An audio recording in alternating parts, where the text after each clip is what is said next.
नमस्कार दोस्तों, मैं आपका अपने चैनल HVS स्टडीज़ में स्वागत करता हूं। इस वीडियो में आपके लिए 5 नवंबर 2022 का करंट अफेयर लेकर आ गया हूं। साथ में हम स्टैटिक जीके और रिलेटेड करंट अफेयर का रिवीजन करते हुए चलेंगे।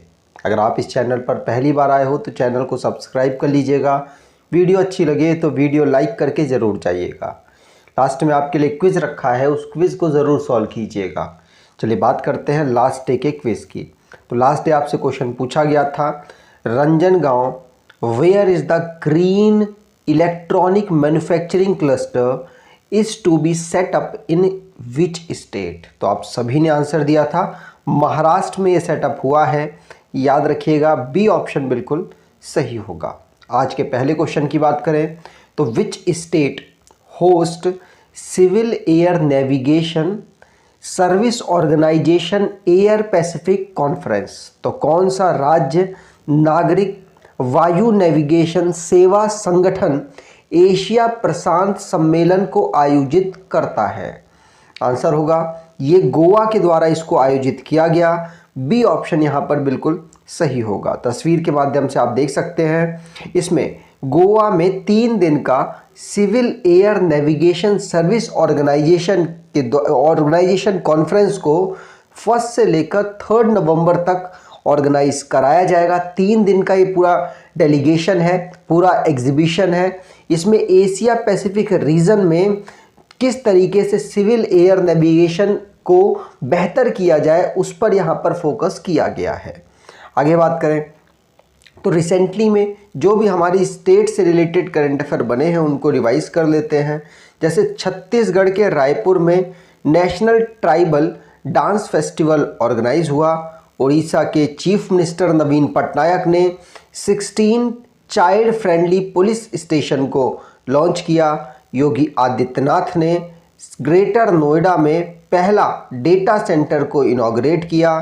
केरला की टूरिज्म डिपार्टमेंट ने वुमेन फ्रेंडली टूरिज्म प्रोजेक्ट को लॉन्च किया। सेंटर ने तराई एलिफेंट रिजर्व को उत्तर प्रदेश में अप्रूव किया है। उड़ीसा के चीफ मिनिस्टर नवीन पटनायक ने सफल कॉमन क्रेडिट पोर्टल को फार्मर्स के लिए लॉन्च किया। कर्नाटका की कैबिनेट ने SC/ST कम्युनिटी के रिजर्वेशन को इंक्रीज कर दिया है। तेलंगाना का Hyderabadi haleem most popular GI award इसको मिला है। तेलंगाना की गवर्नमेंट जिसने ओल्ड पेंशन स्कीम को अपने पंजाब की गवर्नमेंट जिसने ओल्ड पेंशन स्कीम को अपने स्टेट एम्प्लॉयज़ के लिए दोबारा से लेकर आ गई है। गवर्नमेंट ऑफ इंडिया ने पहला सस्पेंशन ब्रिज कृष्णा रिवर पर बनाने की घोषणा की है। आगे बात करें अगला question, who has become Byju's first global brand ambassador for its social impact arm education for all. तो आपको बता दूं बायजूस ने अभी तक जो भी देसी कलाकार या देसी प्लेयर थे उनको ही यहाँ पर अभी इन्होंने अपना ब्रांड एम्बेसडर चुना, लेकिन ये पहली बार ऐसा हो रहा है कि ग्लोबली लेवल का ब्रांड एम्बेसडर इनके द्वारा चुना गया। ये कौन है? आंसर होगा ये फुटबॉल में बेहतरीन खिलाड़ी हैं जिनका नाम है लियोनल मेसी। अर्जेंटीना से ये बिलोंग करते हैं। तस्वीर आप देख सकते हैं। ये बाइजू के जो एडिटेक की सबसे बड़ी कंपनियों में से एक है भारत की, उसने फुटबॉल खेलने वाले लियोनल मेसी अर्जेंटीना के प्लेयर हैं, इनको पहला ग्लोबल ब्रांड एम्बेसडर अपना बनाया है जिससे कि सोशली इम्पैक्ट काफ़ी हद तक ये कर सके। याद रखिएगा पूछा जा सकता है। अब रिसेंटली में जो अपॉइंटमेंट से रिलेटेड क्वेश्चंस बने उनको रिवाइज कर लेते हैं। जैसे पहला क्वेश्चन पढ़ लिया। दूसरा है मल्लिकार्जुन खड़गे कांग्रेस के नए प्रेसिडेंट बने हैं। ICAS भारती दास जो कि नई कंट्रोलर जनरल ऑफ अकाउंट्स बनी हैं। DY चंद्रचूड़, कौन? DY चंद्रचूड़ UU ललित की जगह ली है इन्होंने चीफ जस्टिस ऑफ इंडिया के लिए। संजीव किशोर जी नए डायरेक्टर जनरल बने हैं। इंडियन ऑर्डिनेंस फैक्ट्री में संदीप कुमार गुप्ता, इनको चेयरमैन बनाया गया है गेल इंडिया का। पंकज त्रिपाठी को नेशनल आइकॉन बनाया गया है इलेक्शन कमीशन ऑफ इंडिया का। याद रखिएगा सुजॉय लाल थाउसेन CRPF के नए DG बने हैं और आईटीबीपी के नए डीजी अनीश दयाल सिंह बने हैं। आर वेंकटरमणी जो कि नए अटॉर्नी जनरल ऑफ इंडिया बने हैं। अनिल चौहान जी नए चीफ डिफेंस ऑफ स्टाफ बने हैं, चीफ ऑफ डिफेंस स्टाफ बने हैं। आगे बात करें, अगर आप करंट अफेयर की ई बुक परचेज करना चाहते हैं तो आप इसी ई बुक को परचेज कर सकते हैं। डिस्क्रिप्शन बॉक्स में लिंक दे रखा है, वहाँ से आपको ये मिल जाएगी। और ऑलमोस्ट इसमें आपके 7 महीने का करंट अफेयर कवर किया गया है, जो कि आपको आने वाले एसएससी या फिर कोई भी स्टेट लेवल के एग्ज़ाम जहाँ करंट अफेयर पूछा जाता है उसमें मदद करेगी। आगे बात करें, अगला question, who has been elected as the prime minister of Israel. तो इज़राइल के प्राइम मिनिस्टर कौन बने हैं? आंसर होगा इज़राइल के नए प्राइम मिनिस्टर दोबारा से बन गए हैं बेंजामिन नेतन्याहू। कौन? Benjamin Netanyahu. याद रखिएगा, ये यायर लापिड की जगह लेंगे और इन्होंने ऑलमोस्ट प्राइम मिनिस्टर का चुनाव लास्ट टाइम भी जीत ही लिया था। उसके बाद फिर बवाल हुआ, फिर इनको हट के यायर लापिड बने और अब दोबारा से इलेक्शन हुआ और इलेक्शन में ये बेंजामिन नेतन्याहू इज़राइल के प्राइम मिनिस्टर बन गए। तो याद रखिएगा, पूछा जा सकता है। अब रिसेंटली में जो इंटरनेशनली करंट अफेयर बना है उसको रिवाइज कर लेते हैं। जैसे बेंजामिन नेतन्याहू का क्वेश्चन पढ़ लिया।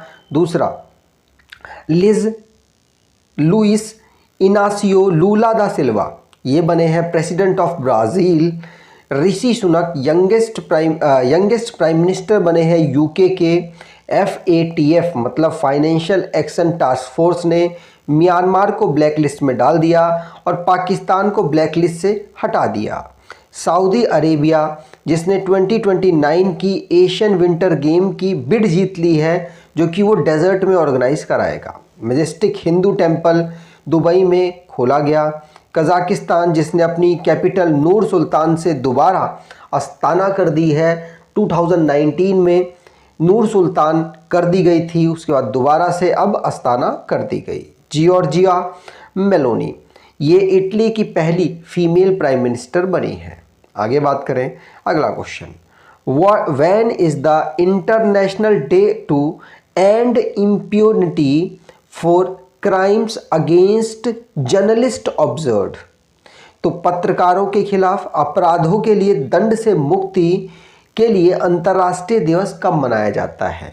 तो आंसर होगा ये डे 2 नवंबर को हम ऑब्जर्व करते हैं। बी ऑप्शन बिल्कुल सही होगा। यूनाइटेड नेशन जनरल असेंबली के द्वारा 2013 में 2 नवंबर को international day to end impunity for crimes against journalist हम ऑब्जर्व कर रहे हैं। याद रखिएगा, पूछा जा सकता है। आगे बात करें तो रिसेंटली में जो भी हमने डेज पढ़े उनको रिवाइज कर लेते हैं। जैसे वर्ल्ड वेगन डे हमने 1 नवंबर को पढ़ा, international day to end impunity हमने 2 नवंबर को पढ़ा और सेंटर विजिलेंस अवेयरनेस वीक हमने 31 अक्टूबर से लेकर 6 नवंबर तक पढ़ा है।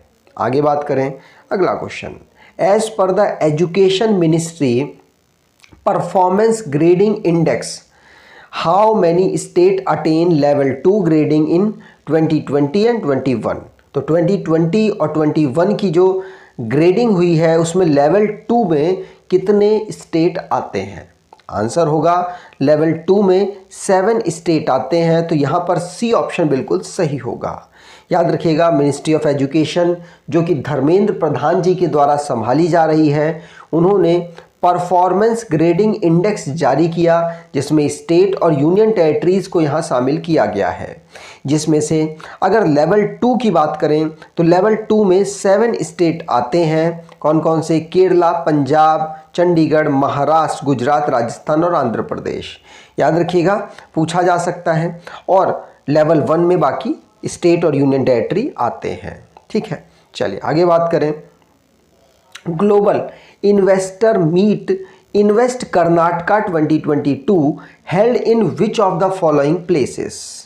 तो global invest meet invest Karnataka 2022 निम्नलिखित में से किस स्थान पर आयोजित किया गया? याद रखिएगा, जो इन्वेस्ट कर्नाटका 2022 है ये बेंगलुरु में हमने ऑब्जर्व किया है। तो यहाँ पर बी ऑप्शन बिल्कुल सही होगा।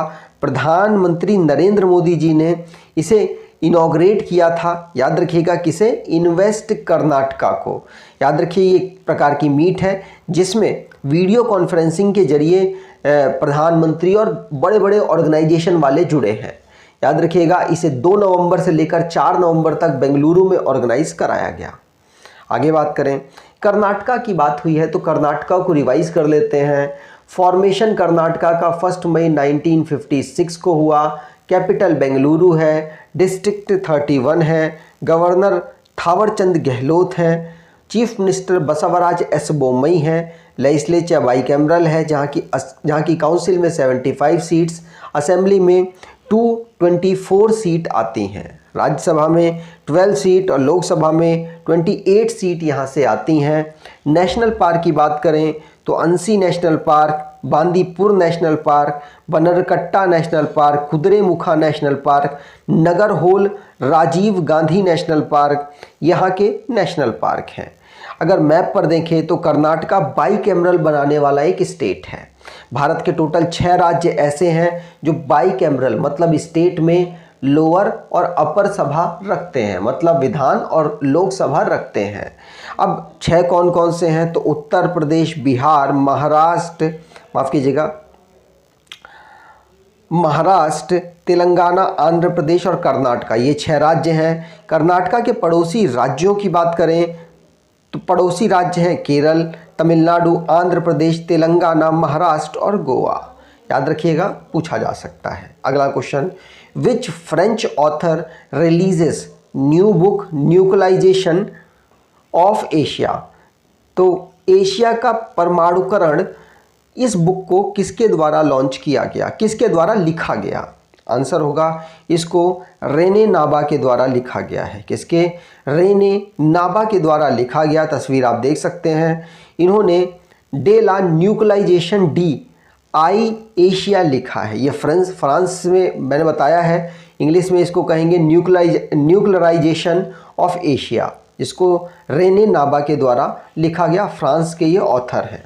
आगे बात करें, अगला question, which institution tested the phase 2 ballistic missile defence intercepted AD-1 missile. मान लीजिए कोई मिसाइल से अटैक करता है भारत में और भारत को उससे बचाव करना है, तो भारत के पास अब इंटरसेप्टर AD-1 मिसाइल हो चुका है, जो कि पृथ्वी के जो एटमॉस्फेयर है उसमें और साथ साथ पृथ्वी के एटमॉस्फेयर से बाहर भी भारत की रक्षा करेगा। और आपको बता दूं, इसको DRDO के द्वारा सक्सेसफुली इसका टेस्ट किया गया। इसका टेस्ट स्टार्ट किया गया था कब, तो 2002 में स्टार्ट किया गया। उसके बाद आपको बता दूं, इसको 2010 में सक्सेसफुली पहला फेज़ कंप्लीट किया गया और अब इसको 2022 में कार्य कंप्लीट हुआ है। ठीक, तो सेकंड फेज़ कंफर्म हो चुका है, जिसमें भारत के 5000 वर्ग किलोमीटर स्क्वायर का एरिया ये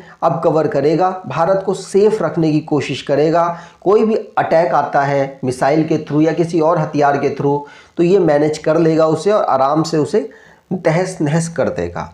इसका सेकंड टेस्ट कहाँ हुआ, तो APJ Abdul Kalam island, coast of Odisha में इसको ऑर्गेनाइज कराया गया DRDO के द्वारा। Defence research and development organisation इसकी फुल फॉर्म है। अगला question, which Indian firm will build Mongolia first greenfield refinery. कौन सी भारतीय फर्म मंगोलिया की पहली ग्रीनफील्ड रिफाइनरी का निर्माण करेगी। तो मंगोलिया में पहली ग्रीनफील्ड रिफाइनरी है, जिसका निर्माण कौन करेगी। आंसर होगा Megha engineering and infrastructure limited. कौन, Megha engineering and infrastructure limited के द्वारा ये पहली भारतीय कंपनी बनी है जो कि मंगोलिया की पहली ग्रीनफील्ड रिफाइनरी का निर्माण करने वाली है। चलिए बात करते हैं आज के क्विज की। तो national tribal dance festival begin in which state. तो राष्ट्रीय जनजातीय डांस महोत्सव किस राज्य में ऑर्गेनाइज कराया गया। कमेंट बॉक्स में डिटेल में आंसर दीजिएगा। अगर आपको ये वीडियो अच्छी लगी है तो आपसे अनुरोध करूंगा वीडियो को लाइक कर दीजिएगा, चैनल को सब्सक्राइब कर लीजिएगा और एटलीस्ट अपने कुछ दोस्तों तक वीडियो को शेयर ज़रूर कीजिएगा। धन्यवाद।